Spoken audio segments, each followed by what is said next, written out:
In einem Pixar-Film muss wirklich alles stimmen. Und so haben wir für COCO gründlich im wunderschönen Mexiko recherchiert.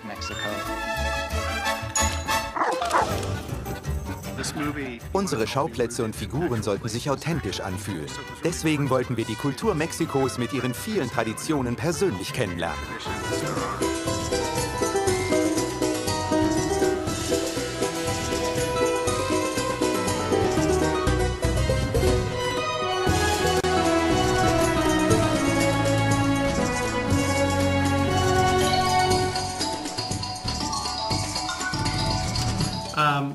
We love Mexico. We do love Mexico. We always have.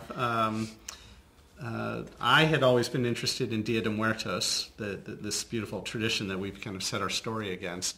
I was originally attracted to it because of the beautiful folk art surrounding the holiday, but also the odd juxtaposition of skeletons with color and celebration. It's not something you really see in any other context except this Mexican way of celebrating life and remembering loved ones.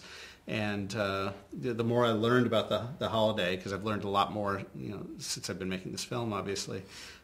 We all discovered that that it's ultimately really about family and this love of family and this obligation that we all have to remember our loved ones and pass their stories along. And I think we just from the beginning saw the potential to make a really unique film that was different than anything that Pixar had made, and that could tell a story that, while celebrating one culture in particular, could have messages that were applicable and relatable by people all over the world. Wir haben große Städte und kleine Dörfer besucht und Schuhmacherbetriebe, die seit Generationen in Familienhand sind. Das war für Grafik, Handlung und Charaktere unglaublich informativ.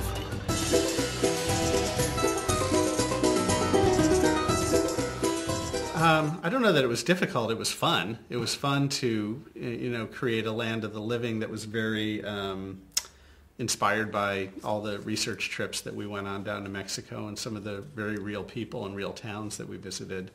And then it was fun to contrast that with this kind of imaginary, made-up land of the dead that we created just for the film.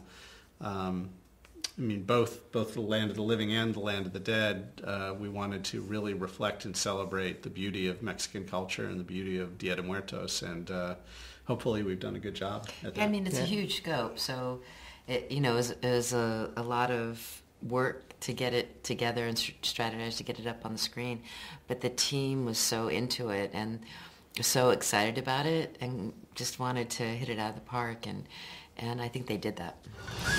Wir erlebten die Farben und Gerüche und Sehenswürdigkeiten und das super leckere Essen. Nimm noch ein paar. No, gracias. Sie?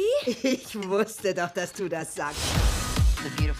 Die herrliche Architektur, die Papel Picados, die Alebrijes, alles ist auf verschiedenste Weise in den Film eingeflossen.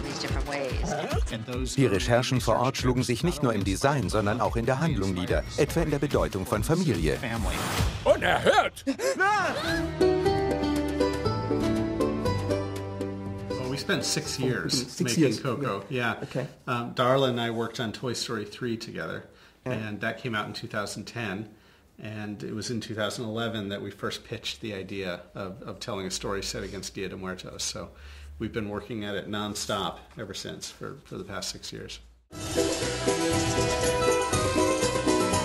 Well, Mexican culture is filled with a lot of great music. There are a lot of different styles of Mexican music. Everyone kind of knows mariachi, but there's so much more than that. And we wanted to tell a story that could really embrace a lot of different kinds of Mexican music. So we got a huge education ourselves making the film. And then we had fun reaching out to so many great musicians in Mexico to help us create the soundtrack for the film. Lee just wanted a film that was dripping with music, and he always kept saying that. And also in the film, he really wanted it reflected very accurately as the characters are playing it. So we put GoPro cameras on the guitars so that the animators would get all the chords and the fingering right. So music's everywhere. Yeah. Ich werde Musiker!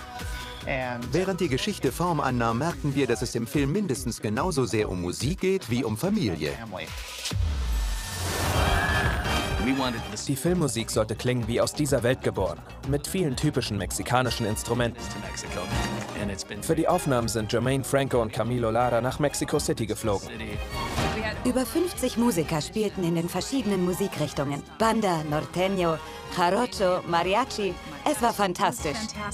Showtime, Chamaco! Wir hatten die Crème de la Crème der dortigen Musikszene und wurden so der Vielfalt der mexikanischen Musik gerecht. Wir haben viel Referenzmaterial gedreht, damit die Animationskünstler jedes Detail beim Musizieren richtig hinbekamen. Nicht übel für einen Toten. Die haben so viel Arbeit und Gefühl in diese Songs gesteckt. Da will man gleich mitjuchzen. Selber nicht übel, Gordito. Yeah, pretty much from early on. I mean, we wanted to tell a story that that really embraced the themes of Dia de Muertos. We didn't want to tell a completely different story that had nothing to do with Dia de Muertos. We tried to make them be kind of connected in a way that was inseparable. And so, since Dia de Muertos is all about remembrance of loved ones and passing stories along, and this obligation that we have to never forget anybody, we knew we needed to tell a story that kind of reflected all of those same themes, and that's what we tried to do.